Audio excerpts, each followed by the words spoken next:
Ottawa presenter Shelby Travers takes us into the life of a guide dog user and weighs the pros and cons of a guide dog versus a white cane. I've been using an assistive mobility device since I lost my vision in 2008. I used a cane for most of that period of time until 3.5 years ago I transitioned to using a guide dog named Francis. Thanks to Fran's extensive 2 years of training, I now don't have to rely on my own wayfinding skills because I can rely on her. She's able to find things like stairs, chairs, doors, and elevators.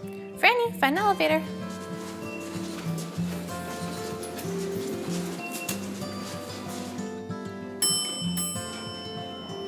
I made the decision to transition from a white cane to a guide dog.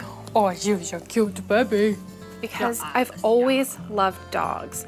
And whenever I visioned myself, walking around as an adult in the world, it was with a guide dog, not a cane. I found the transition from a white cane to a guide dog quite difficult, actually, because all of a sudden I was going from having the trust within my own hands, like you do with a cane, to having to trust another being. And with that, I had to establish the trust and the bond with Francis for us to be a successful team.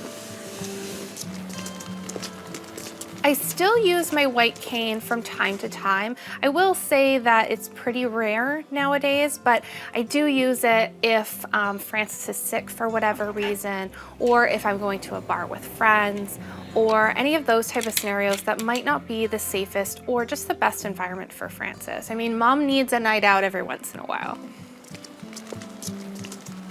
I've been trained to use a marshmallow roller tip cane. I use it going side to side with each step, which tends to become an issue when dealing with snow or uneven sidewalks.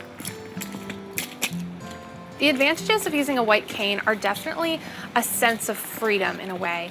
You can go anywhere you want at any sort of time, and you don't have another being to care about. As well as it's a lot cheaper. With a guide dog, you have to think about vet bills, you have to think about boots or a jacket. Good girl, put on your boots. And ultimately you have to think about that one day you might have to transition to another guide dog and you will lose your partner. Good girl, forward. Ultimately, there are so many pros and cons to having a guide dog or a cane. But at the end of the day, you have to remember that a dog is a responsibility, but also a companion. And so I'm gonna choose the dog every time.